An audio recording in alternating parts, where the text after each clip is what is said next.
उपस्थित भाग्यवान जिज्ञासु हैं।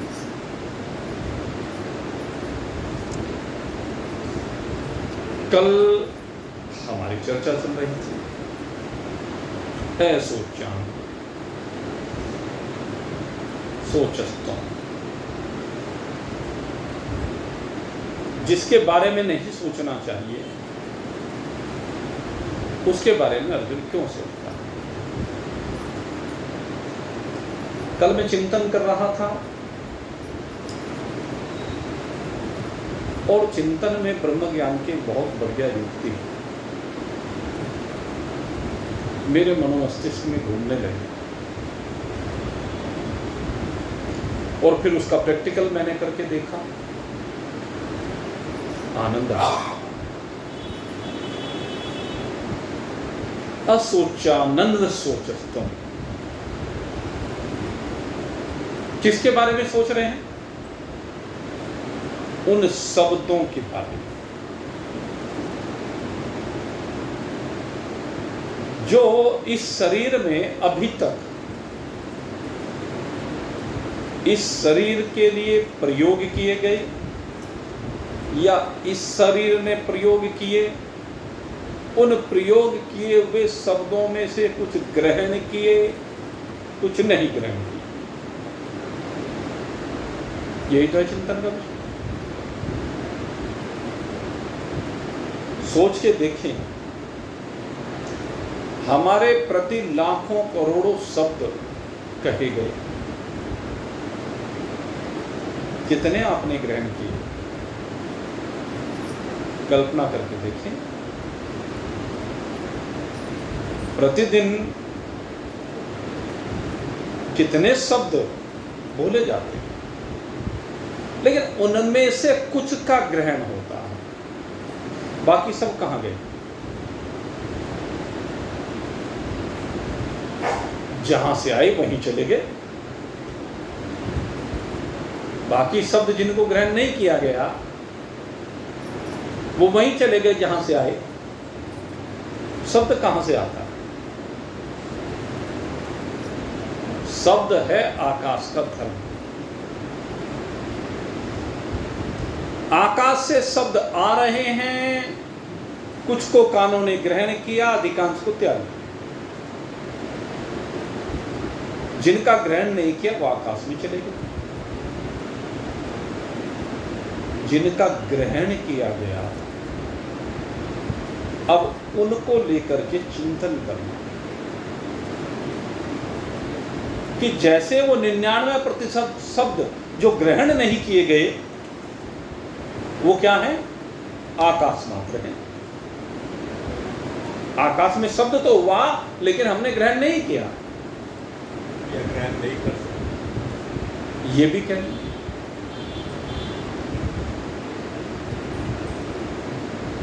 शब्द जिनको हमने ग्रहण नहीं किया या ग्रहण नहीं कर सके या ग्रहण करना नहीं चाहा, कुछ भी है, लेकिन कुछ शब्द हैं जिनको ग्रहण कर लिया गया। तो रूपांतरण जो होना है वो इन शब्दों का होना है जो ग्रहण किए गए, प्रभाव इनका होना है जो ग्रहण किए गए, विक्षेप इनसे होना है जो ग्रहण किए गए। और अगर यदि एक बात सोच ली जाए, सब शब्द आकाश में हो रहे हैं, आकाश रूप हैं, मेरा इन शब्दों से कुछ लेना देना नहीं।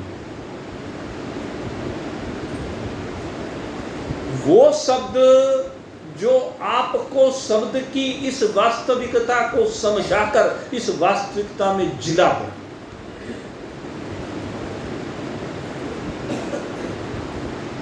आई बात समझ?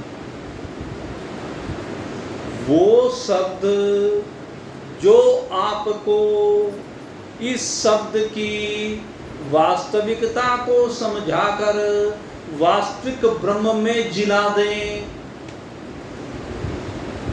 वही ब्रह्म ज्ञान है। वही ब्रह्म ज्ञान प्रदायक शब्द है, शब्द। इसलिए इन शब्दों की सीमा से बाहर निकल जाए। शब्द के द्वारा शब्द को विनिष्ट कर दो। लेकिन आप में सामर्थ्य नहीं कि शब्द को विनिष्ट कर दो, लेकिन आप में इतनी सामर्थ्य जरूर है कि शब्द को ग्रहण करें या ना करें। आपका शब्द को ग्रहण न करना ही उसका नष्ट हो जाना। एक व्यक्ति ने दूसरे को गाली दी, आपने सुनी ही नहीं, आपने ली ही नहीं, तो गाली नष्ट हो गई। जिसने सुनी उसने लिया। हमारे गुरु जी एक कथा कहा करते थे, एक किसान अपने बैल से खेत जोत रहा था और खेत जोतते जब भी गड़बड़ करे उसको 10 गाली सुनाए, तेरे मालिक की ये, तेरे मालिक की ये, तेरे मालिक की, ऐसे कह कर। अब उधर से एक राहगीर जा रहा था, कहने लगे भाई क्या कर रहा है कि खेत जोत रहा हूं। कहने लगे बैल किसका है? कहने लगे मेरा है। कहने लगे इसका मालिक कौन है? कहने लगे मैं हूँ।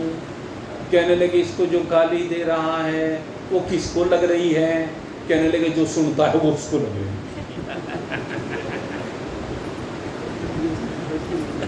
इसके अर्थ को जो समझे उसको लग रही है। तो कौन समझ रहा है? पूछने वाला। कहले गाली तेरे को लग रही है, मेरे को नहीं पता। वो तो कहता जा रहा है, कहता है। तो शब्द जिसको लग रहे हैं, जिसको चुभ रहे हैं, वो अज्ञानी है और वो बार बार मृत्यु से मृत्यु को प्राप्त होता है। और जिसको ये शब्द लगने बंद हो गए, अछूत हो गया, जिसे शब्द छू ही नहीं सकते, ऐसा अछूत हो गया। वो अपने स्वरूप में विराजमान हो गया, उसके अंदर से संकल्प विकल्प का प्रवाह समाप्त हो गया। जैसे इस शब्द की ग्राह्य क्षमता समाप्त हुई तो मस्तिष्क में स्वर का पहुंचना बंद हुआ, मस्तिष्क से स्वर का उपजना बंद हुआ, और जैसे ही मस्तिष्क से स्वर का उपजना बंद हुआ उसी समय परम शांति को प्राप्त हो गई। ये है असोचान सोचस्तु। उन शब्दों के बारे में सोचना बंद कर, क्योंकि वो सब शब्द आकाश मात्र। जीवन में जितने भी शब्द आए सबको आकाश मात्र समझ ले। सारे शब्द शब्द में लय को प्राप्त हो गए। क्या समुद्र ने कभी अपनी तरंगों को गिना है? क्या समुद्र ने कभी किसी तरंग के लिए अफसोस मनाया है? छोटी लहर निकली, बड़ी लहर निकली, अनंत लहरें निकली, लेकिन समुद्र किसी भी लहर से संबंध नहीं रखता। समुद्र सब लहरों से परे है। ऐसे आप समस्त शब्दों से परे हैं।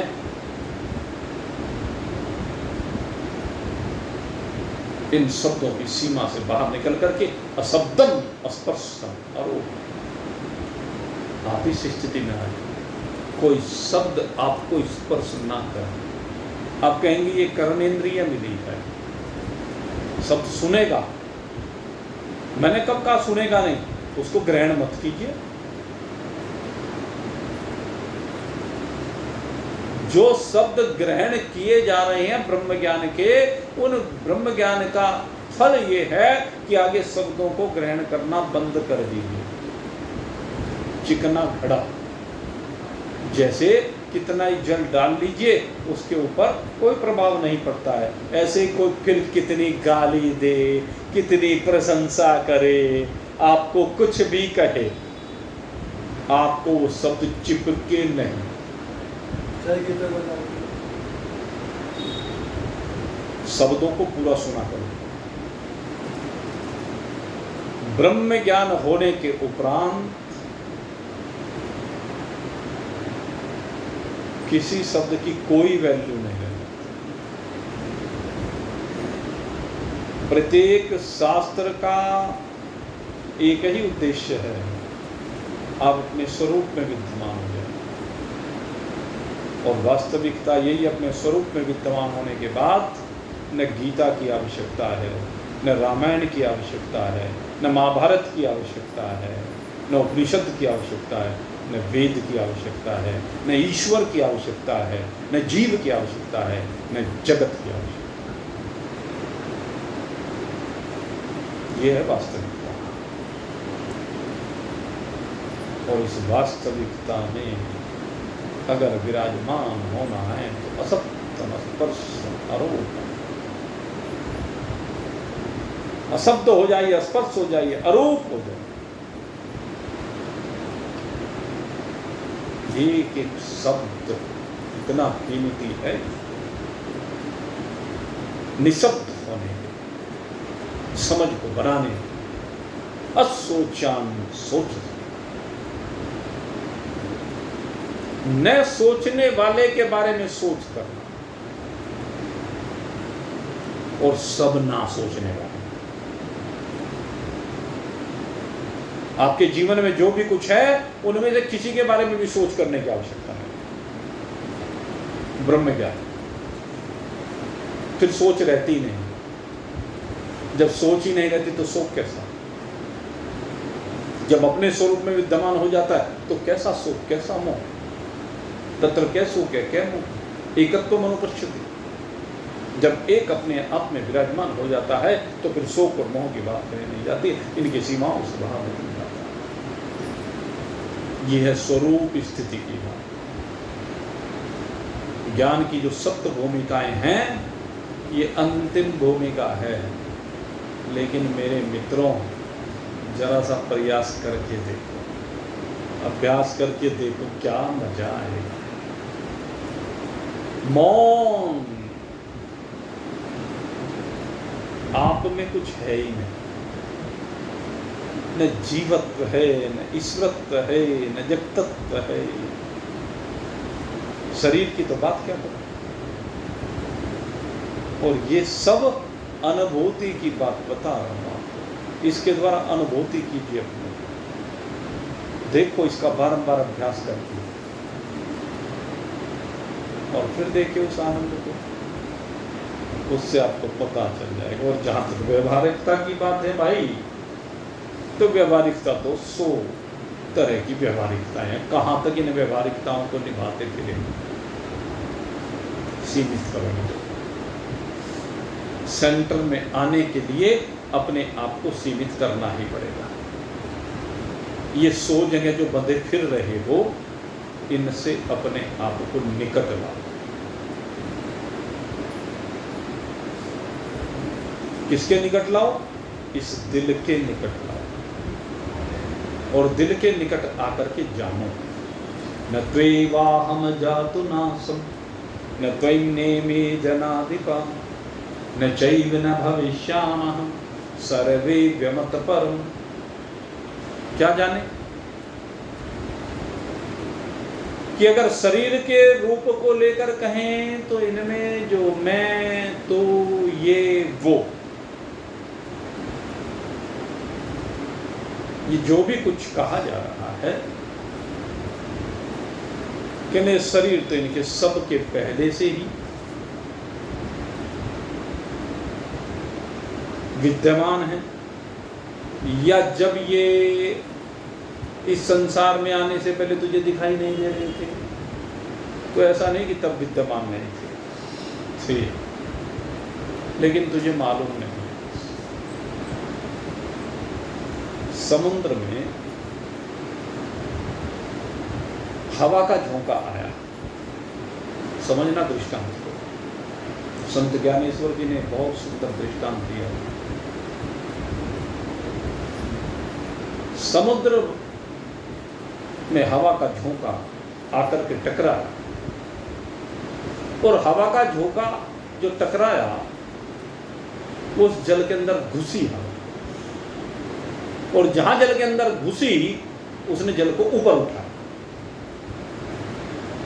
और ऊपर उठा करके लहर बना दिया। लहरें ऐसे ही तो बनती हैं। अगर वायु ना हो तो समुद्र में लहर नहीं बनेगी। समुद्र में लहर बनने का कारण है वायु। जब वायु जल के साथ संयुक्त होती है तो लहर का रूप धारण कर लेती है। उस लहर में जल भी होता है और वायु भी होती है, और वायु उसको बहाती हुई ले जाती है। और वो लहर जब वायु के संस्पर्श हुआ उसको, उस जल को, तो उस जल ने लहर का रूप धारण किया, तो रूप धीरे धीरे धीरे धीरे धीरे बढ़ता गया और एक ऊंचाई पर विराजमान होकर के फिर वो घटना शुरू हो गया, और घटते घटते घटते लय को प्राप्त हो गया। कहां से आया था जल? वो लहर कहां से आई? समंदर से। आखिर में कहां रही? समंदर में रही। कहने लगे ठीक यही स्थिति शरीरों की है, बस पता नहीं कि कौन सा जल समंदर बन गया, कौन सा जल तरंग बन गया। समंदर का कौन सा जल कितना जल तरंग बन गया, ऐसे ही पता नहीं कि परमात्मा का कौन सा भाव कुछ समय के लिए लहर अर्थात शरीर रूप में विराजमान हो गया, और जब वो अक्ष को प्राप्त हुआ तो पुनः ब्रह्म ही रह गया। ब्रह्म से आया, ब्रह्म रूप ही है, फिर भी है ब्रह्म रूपी, लेकिन वायु के कारण से, माया रूपी वायु के कारण से उसने रूप को धारण किया, और माया का बुलबुला, हवा का कुछ अंश उसके अंदर प्रविष्ट हुआ है कह लीजिए, तो उसका रूप बदल गया, रूपांतरण हो गया। और जैसे ही वो हवा का बुदबुदा उसके अंदर से निकला, उन्हें पहली स्थिति में पहुंच गया। तो कहते शरीरों का यही होता चला जाता है। क्या? अब फिर से समुद्र पर ला रहा हूं। जहां से समुद्र में लहर बननी प्रारंभ हुई, जरा दृष्टि उठा करके देखिए उस लहर, क्योंकि मैंने बहुत अध्ययन किया उसका। 2-4 किलोमीटर दूर से लहर आ रही है, आते हुए देख रहे हैं, और लहर जैसे जैसे आगे बढ़ती है जरा चिंतन करिए। सबसे पहले जिस जल ने लहर का रूप धारण किया, ऐसे चली लहर, ऐसे नाचती हुई जा रही। क्या जौन सा जल प्रारंभ में लहर ने लिया, आगे बढ़ते हुए वही जल रहा क्या उसमें? जो जल जहां था वही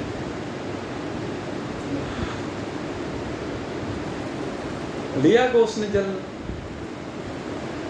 चलो, हो सकता है जौन सा पहला जल हो, उस समुद्र का जितना सा जल वो लहर बना हो, उसका थोड़ा सा अंश जब वो लहर दूसरी लहर के रूप में रूपांतरित हुई तो उसका कुछ अंश उसमें चला गया। हुआ क्या? एक लहर मनुष्य शरीर, केवल एक लहर, लेकिन उसी लहर ने आगे वही लहर दूसरी लहर बनी, ऐसे चली ना, और किनारे तक आती है वो। हमें लगता है वही आ रही है, लगेगा, लेकिन ऐसा नहीं है। पर चलो हम थोड़ा सा ये मान लेते हैं, पहली लहर में जितना जल है दूसरी लहर में उतना जल नहीं रहेगा जब वो दूसरा रूप धारण करेगी। कुछ पहली का अंश रह जाएगा, कुछ दूसरी में आ जाएगा, वहां का चला जाएगा कुछ, फिर तीसरी बनी। ऐसे ही कुछ पिछला, कुछ अगला, कुछ पिछला, कुछ अगला, कुछ पिछला प्रारब्ध, कुछ वर्तमान, कुछ पिछला प्रारब्ध, कुछ वर्तमान, शरीर पर शरीर, शरीर पर शरीर, कभी मनुष्य का शरीर, कभी पशु का, कभी पक्षी का, कभी कीट का, कभी पतंग का, कभी छोटी लहर, कभी बड़ी लहर, कभी छोटा शरीर, कभी बड़ा शरीर। तब तक जब तक वो लहर का रूप का परित्याग नहीं कर देती है, तब तक शरीरों की यात्रा, शरीर कभी निवृत्त नहीं हुई। वो वायु का झोंका है उनके अंदर, वो वायु का झोंका निकलता है, पहले एक लहर में गया, फिर दूसरी में गया, फिर तीसरी में गया, फिर चौथी में गया, फिर पांचवी में गया, फिर छठी में गया। अगर वो 1000 बार जहां से उठी और जहां लय हुई वहां तक 1000 बार उसने रूप बदला, तो ये समझ लीजिए आपने 1000 बार शरीर बदला, 1,00,000 बार शरीर बदला, या 1 करोड़ बार शरीर बदला। हवा का झोंका, एक जो हवा का झोंका उस लहर को लेकर के आया, वो लहर का जल के साथ साथ वो रोज नए शरीर बनाता चला गया।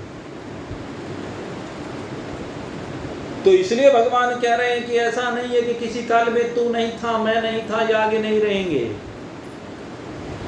वर्तमान जो लहर है इस समय बिल्कुल एट प्रेजेंट, उससे पहले उसका दूसरा रूप था, और जो वर्तमान में उससे कुछ देर बाद उसका दूसरा रूप हो जाएगा। पहले पशु का शरीर था, आज मनुष्य का शरीर है, आगे पक्षी का शरीर हो जाए, देवता का हो जाए, किसका हो जाए क्या मालूम। चिंतन कर, शरीर का बदलाव, लेकिन उसके अंदर जो वायु का झोंका है वो वही आ रहा है। एक ही वायु का झोंका उसे आगे बढ़ाता चला जा रहा है, और ये एक वायु का झोंका प्रतीकात्मक है किसका? आपके सूक्ष्म शरीर का। यही है वो सूक्ष्म शरीर जो एक लहर से दूसरी लहर में, यानी एक शरीर से दूसरे शरीर में जा रहा है। इसी को हमने जीव कहा, क्योंकि इसमें सूक्ष्म शरीर भी है और कारण शरीर भी है। यद्यपि कोई भी दृष्टांत पूरी तरह से खरा नहीं उतर सकता, लेकिन दृष्टांत के माध्यम से इस चीज को समझना है भगवान जो कहना चाहते हैं। शरीरों की यात्रा समाप्त नहीं होती है, शरीर तो रूप बदलते रहते हैं, रूपांतरण होता रहता है शरीरों का। इसलिए हे अर्जुन, ऐसा कोई काल नहीं कि इस जन्म से पहले इनके शरीर नहीं थे, या यहाँ से जब मरने के बाद जिसकी तू चिंता कर रहा है उसके बाद इन्हें शरीर नहीं मिलेंगे। तुझे भी पहले न जाने कितनी बार शरीर मिला है, अब भी मिला है और आगे भी मिलते रहेंगे। न त्वेवा हम जातु नासम, न तेरा न मेरा नाश होने वाला है, न तुमने भी जनाधिपा, न राजा लोगों का नाश होने वाला है। ये तो बात हुई शरीरों को लेकर के, और अब बात कहते हैं कि शरीरों को जो धारण करने वाला शरीर ही है। अगर उसकी बात करें तो वो शरीर तो उस वायु की भांति जो पहली लहर में था, वही दूसरी में, वही तीसरी में, वही चौथी में, वो सब लहरों में एक ही है। वो शरीर ही कभी बदलता नहीं, वो शरीर ही सदा एक रहता है। और जब शरीर की यात्रा समाप्त हो जाए तब भी वही रह जाता है। जब ब्रह्म ज्ञान होने के बाद शरीरों की यात्रा समाप्त हो जाती है तब भी वह अकेला रह जाता है। इसलिए उसका तो विनाश कभी होता नहीं, उसके लिए क्या शोक करता है।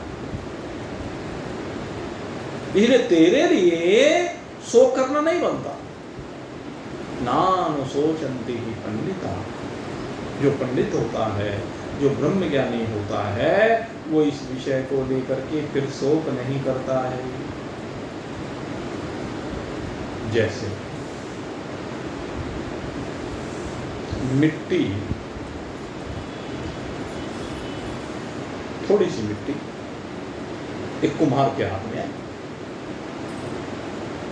और कुम्हार की कल्पना खिलौना बना गई, बर्तन बना गई, चलती रही खिलौने की यात्रा। कब तक चलेगी? एक दिन खिलौना टूट जाएगा, टूटकर कूड़े में चला जाएगा, और एक दिन मिट्टी में ही समा जाना है। उसके रूपांतरण होते रहे। मिट्टी का रूपांतरण हुआ, कच्ची मिट्टी ने खिलौने का रूप लिया, हारे में रखा, पक्की मिट्टी का रूप लिया, फिर से रूपांतरण हुआ, रंगों के तरह तरह के आलेख उसके ऊपर कर दिए गए, बड़ा सुंदर सज संवर करके, नहा धो करके, कपड़े लत्ते पहन करके, जैसे आदमी होता है नहा धो के कपड़े लत्ते पहन करके। आप सोच के देखें, कोई व्यक्ति निर्वस्त्र हो, कैसा लगेगा? और वस्त्र पहन करके कैसे? शोभा वस्त्रों से होती है, वस्त्र उतार करके किसी की शोभा नहीं, शोभा ही वस्त्रों से है।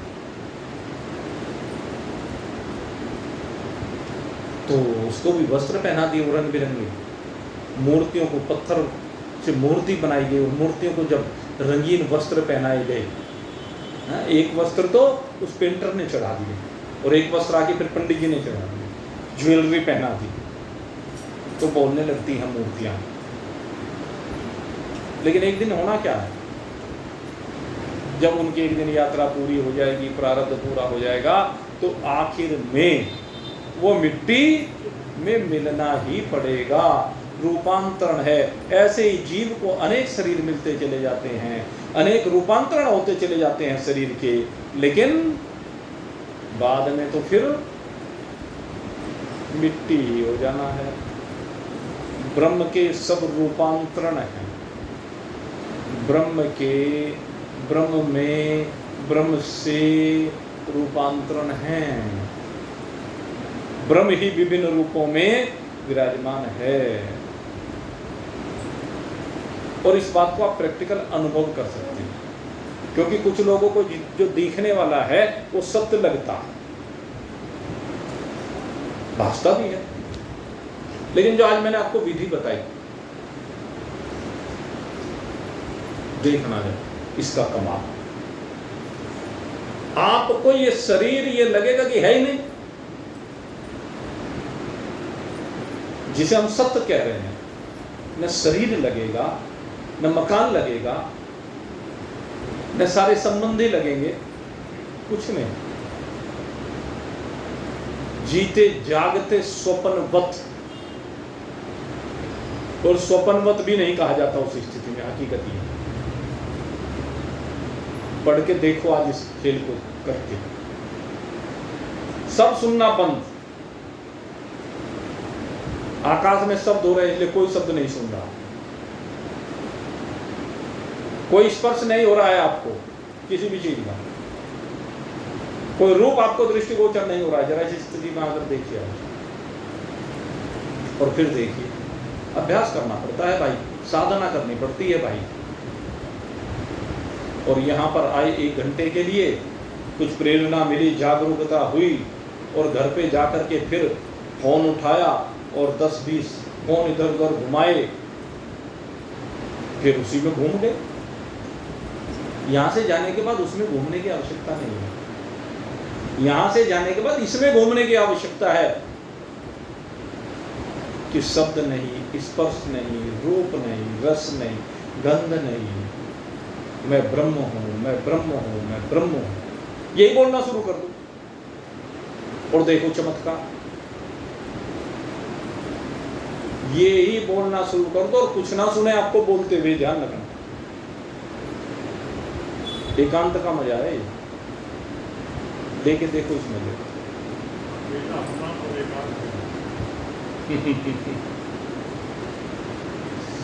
अकेले होते हुए भी अकेले नहीं, अगर विचारों का संग्राम चल रहा है मस्तिष्क में, तो अकेले कहाँ हैं आप?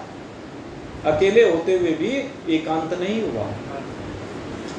एकांत का अर्थ है एक में आकर के अंत हो जाए, अपने में आकर के सारी वासनाएं, सारे संकल्प, सारे शब्द सारे स्पर्श रूप रसगंध सब लय को प्राप्त हो जाए। इसको कहते हैं एकांत। कोशिश करके देखो आज, और ये कोशिश तभी हो सकती है जब आप ये समझ जाएं, इस खेल को समझ जाएं कि सब जो भी कुछ व्यवहारिकता में दिख रहा है ये भी केवल रूपांतरित तो होता है व्यवहारिक काल में, और जो परमार्थिकता में है वो मैं, उसका कभी अभाव ही नहीं है, वो सदा है। जैसे अगला जो मंत्र आता है बड़ा सुंदर मंत्र आता है, देहि नमस्मिन् यथा देहि कौमारम यौवनम जरा तथा देहांतर प्राप्ति धीरस्तत्र न मुह्यते। तो यहाँ पर 3 अवस्थाओं का वर्णन किया। जरा इसको ढंग से समझना है कि इसमें बहुत बढ़िया बात आपको बताऊंगा, प्रैक्टिकल बात हो रही है। ये जो मंत्र चल रहे हैं ना, ये सबसे श्रेष्ठ मंत्र चल रहे हैं आपको अपने आप को समझने के, अपने जीने की, अपने स्वरूप का आनंद लेने के। यहां कहा देहिनो अस्मिन् यथा देहि कौमारम यौवनम जरा। आपने सीधा सा इसका अर्थ कर लिया कि जिस प्रकार से इस देह की, कौन सी देह, जो वर्तमान में दिख रही है, इस देह की 3 अवस्थाएं, 3 अवस्थाएं देखने में आती हैं। कौमारम यौवनम या, कि पहले कुमार अवस्था है, फिर जवानी है, फिर बुढ़ापा। यहां पर 3 अवस्था कही, कहीं कहीं पर इनको 3 से ज्यादा भी कह दी गई। कौमार अवस्था से पहले बचपन कह दिया गया, शैशव का। जवानी के और बुढ़ापे के बीच में प्रौढ़ावस्था भी कह दी गई, और बुढ़ापे के साथ एक जरावस्था, ये जराई कही वैसे यहाँ पर प्रौढ़ावस्था, बुढ़ापा और जरा, ये 3 जगह पर विभाजन भी किया गया। लेकिन कर लीजिए, कोई बात नहीं, जैसे भी करें, क्योंकि सबके शरीरों में अलग अलग समय पर ही आती है 3 अवस्थाएं आती हैं। अब जरा सोचिए, बालक से कब कुमार अवस्था को प्राप्त हुआ, उसको पता चला है जिसका शरीर, आप अपने शरीर के बारे में सोचिए।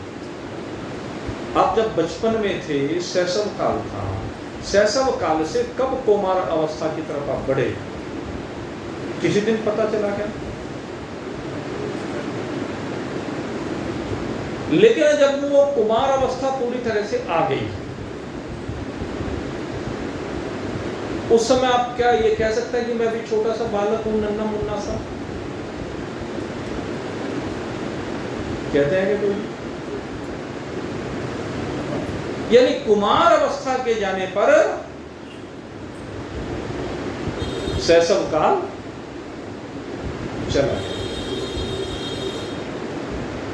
उसके बाद कब जवानी आ गई पता चला क्या, लेकिन आ गई। और जब पूरी तरह से जवान हो गया, काम धंधा करने लगा, विवाह शादी की बात होने लगी, विवाह शादी हो गई कि अब तो जवानी है, उस समय कोई कहता है कि मैं अभी कुमार अवस्था में हूं, कहता है। और धीरे धीरे जवानी से प्रौढ़ावस्था की तरफ बढ़ गया। कब? जब जिम्मेदारियों का बोझ बढ़ गया, प्रौढ़ावस्था। हाँ? जो तुझे अब जिम्मेदारियों के बोझ के नीचे ऐसा दबा रही हैं कि बस हर समय उन बालकों के बारे में, रोजगार के बारे में, पढ़ाई लिखाई के बारे में चिंता, चिंतन, कभी मकान की, कभी रोटी की, कभी बच्चों की, कभी उनके विवाह की, ये सारी प्रौढ़ावस्था की काम। कब जवानी प्रौढ़ावस्था में परिवर्तित हो गई पता चला? ऐसे आगे की अवस्था है। अब यहां पर जो मुख्य विषय है वो समझने का, अगली जो लाइन भगवान ने कहा, तथा देहांतर प्राप्ति धीरस्तत्र न मुह्यते। तथा देहांतर, ये देह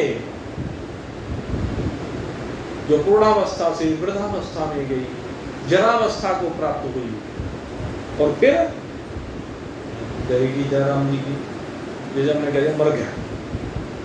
लेकिन भगवान कहे कि देहांतर प्राप्ति,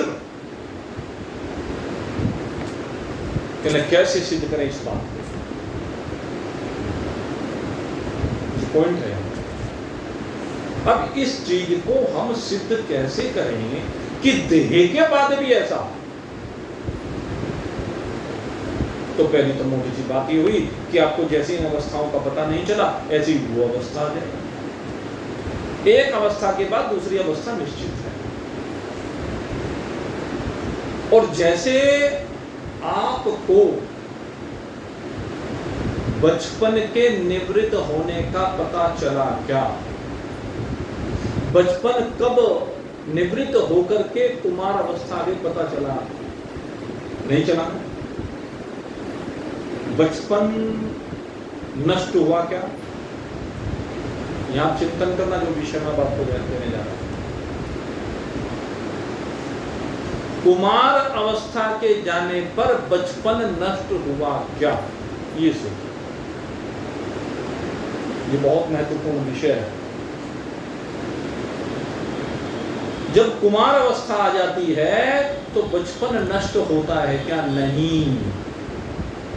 भगवान ये समझा रहे कि बचपन नष्ट नहीं होता, बल्कि बचपन रूपांतरित हो जाता है। कुमारावस्था, बाल्यावस्था कुमारावस्था में परिवर्तित हो जाती है, कुमारावस्था यौवन अवस्था में परिवर्तित हो रही है, कुमार अवस्था नष्ट नहीं हुई। अगर नष्ट हो जाती तो अगली अवस्था कैसे आती? अगर बालक मर गया होता तो कुमार अवस्था कैसे आती? अगर कुमार मर गया होता तो जवानी कैसे आती? जवान मर गया होता तो प्रौढ़ावस्था कैसे आती? प्रौढ़ मर गया होता तो बुढ़ापा कैसे आता? बूढ़ा मर जाता तो जरावस्था कैसे आती? जरावस्था अगर मर जाती तो जन्म कैसे? बस यही भगवान समझा। ये है मेरे मित्रों असली विषय। देहांतर प्राप्ति धीरस्तत्र न मुह्यते। यह है क्या? ये तो एक चक्र है, चल रहा है। बस समझ का फेर है, रूपांतरण है, नवीनीकरण है। आगे और इस बात को स्पष्ट करेंगे कैसे नवीनीकरण होता है। नवीनीकरण है वो कुछ नहीं, जैसे लोहा,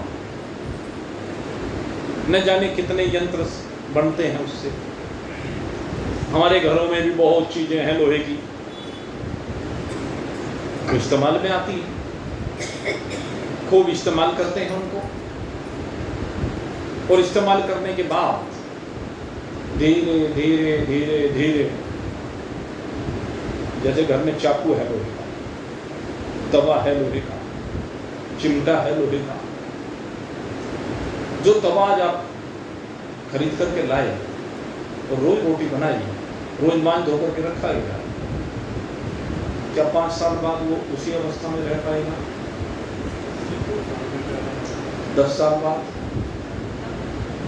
20 साल बाद? है घर में किसी के पास 20-25 साल पुराना तवा जिस पर 20-25 साल से रोटी बना रहे हो? घिस जाए, पुराना हो जाएगा, बूढ़ा हो जाएगा। और बूढ़ा होने के बाद आप क्या करेंगे? उसको किसी दुकान पर किसी कबाड़ी को बेच देंगे, और कबाड़ी को जब बेच देंगे तो लोहा फिर कहाँ जाएगा? फर्नेस में जाएगा। वो किसी फर्नेस में जाएगा, और फर्नेस में जाकर के वही लोहा वही है, लोहा दूसरा नहीं, वही लोहा उसकी अशुद्धियां निकाल करके, उसमें जो गंदगी आ गई है वो निकाल करके फिर से नया बना करके आपके सामने रख दिया जाएगा। पता नहीं क्या बना कर रखते और क्या बना करके रख दिया पता तो नहीं है।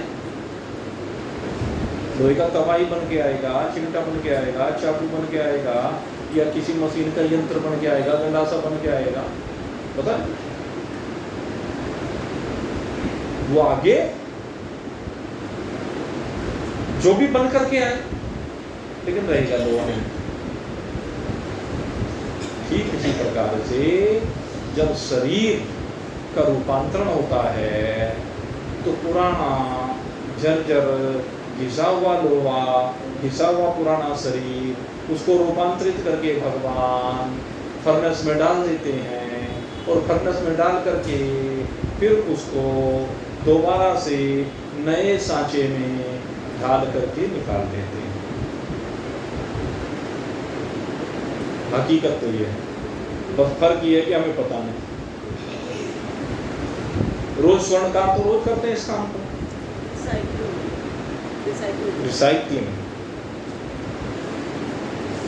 सुनार रोज करते हैं। आभूषण, और उस आभूषण को जब पुराना होने पर गला देते हैं, गला करके फिर उसको नया आभूषण बना करके सामने ले आते हैं। उसमें से अशुद्धियां निकालते हैं, जितना तांबा फूट मिला रखा है उसको बाद में डाल दिया। यही खेल है। तथा देहांतर प्राप्ति, यानी देह के बाद भी ये ही रूपांतरित होकर के सामने आ जाएगा। एक वो क्या होता है, मैटर कंजर्वेशन लॉ होता है, ऐसा कहते हैं, ऐसा ही नाम है, फिजिक्स में आता है मैटर कंजर्वेशन लॉ, कुछ इस तरह का है ना सर। हाँ, यानी कोई भी द्रव्य, कोई भी पदार्थ न कभी बनाया जा सकता और न कभी मिटाया जा सकता। ये व्यवहारिक जीवन में है भाई, ध्यान रखना। दुनिया में सिर्फ दो चीज़ है, तो ब्रह्मांड में दो चीज़ है, एक ऊर्जा और एक पदार्थ, जो मैटर है या एनर्जी। और पदार्थ, मैटर या ऊर्जा, एनर्जी दो चीज़ है, और इन दोनों का एक दूसरे में रूपांतरण भी होता है। ऊर्जा से पदार्थ बन सकता है, पदार्थ से ऊर्जा बन सकता है। पदार्थ को, मैटर को ऊर्जा में कन्वर्ट कर सकता है, दो चीजें, और ऊर्जा से को मैटर में कन्वर्ट कर सकता है। एक मैटर, एक एनर्जी। इनको हम दूसरे पारमार्थिक दृष्टिकोण से करते हैं तो जितना भी ब्रह्मांड है ये सब मैटर ही है, और इसमें विराजमान जो परमात्मा शक्ति है वो शुद्ध चेतन ब्रह्म है। उसकी शक्ति से ये मैटर, ऊर्जा उसकी है, ऊर्जा हर एक में है, क्योंकि उसके बिना नहीं है। वही परमात्मा इस माया रूपी मैटर के रूप में विराजमान है, और दोनों मिलकर के सजीवता लाते हैं, गति लाते। इसी में एक बात बोल रहे हैं, पहले हम सोचते थे इस बात को कि वरदान मिल गया किसी बड़े महात्मा से, देव से, और जब जरूरत पड़ेगी इस्तेमाल कर रहे हैं। आप बढ़ाया उसने मंत्रोच्चारण करवा रहा, मंत्रोच्चारण किया और कंडी हाथ, मंत्रोच्चारण किया और पुरस्कार हाथ में आ गए, हंसा आ गई। मंत्रों से जो शक्ति ऊर्जा निकलती है वो ऊर्जा पदार्थ में कन्वर्ट हो जाती है, जिससे तलवार बनती है। तो मंत्रों में इतनी शक्ति है, इतनी ऊर्जा पैदा होती है कि उससे वो पदार्थ बनता है, और वो पदार्थ उसके हाथ में आ जाता है। ये बहुत बढ़िया उदाहरण दिया कि मंत्र शक्ति के द्वारा, मंत्र पढ़े ब्रह्मास्त्र हाथ में आ गया, मंत्र पढ़े सुदर्शन चक्र हाथ में आ गया।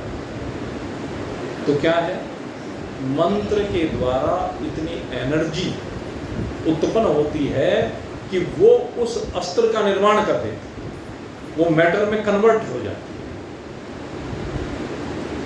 तो दोनों एक दूसरे के पूरक, एक शरीर है, एक आत्मा है, ये दोनों एक दूसरे के पूरक हैं व्यवहारिक जीवन में। पारमार्थिक जीवन में ये जो मैटर है ये भी परमात्मा रूपी है। पारमार्थिकता की हम बात करें, ब्रह्म ज्ञान की बात करें, तो यहाँ पर कोई डिफरेंस नहीं है। परमात्मा ही मैटर के रूप में कन्वर्ट हुआ।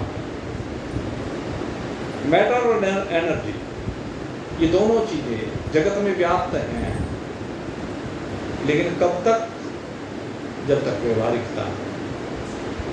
और पारमार्थिकता के आते ही मैटर अपने कारण एनर्जी यानी ब्रह्म में लय को प्राप्त हो जाता है। यही है सीधा दृष्टि। तो यही बात भगवान समझाना है। देहिनो अस्मिन् यथा देहि कौमारं यौवनं जरा तथा देहांतर प्राप्ति धीरस्तत्र न मुह्यति।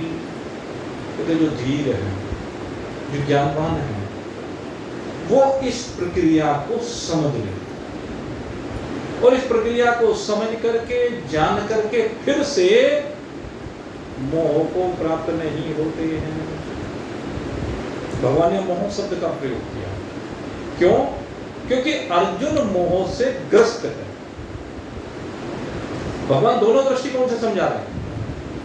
जो वर्तमान परिस्थितियां अर्जुन के सन्मुख हैं, उनको माध्यम बनाकर पारमार्थिकता को अर्जुन को समझा रहे हैं कि इनकी तूने देह देखी है, कुमार अवस्था से यौवन में परिवर्तित होते हुए, बुढ़ापे में परिवर्तित होते हुए अपने शरीर की भी स्थितियां तुमने देखी हैं, इन्होंने भी देखी हैं। जब ये अवस्थाएं परिवर्तित हो रही हैं, तो ये अवस्था भी रहने वाली नहीं। इसलिए इसके विषय में तू क्यों चिंतन कर रहा, क्यों मोह से संयुक्त हो रहा? ये जो भीष्म पितामह है, ये कब तक बैठे रहेंगे? ये जो आचार्य द्रोण कब तक बैठे रहेंगे?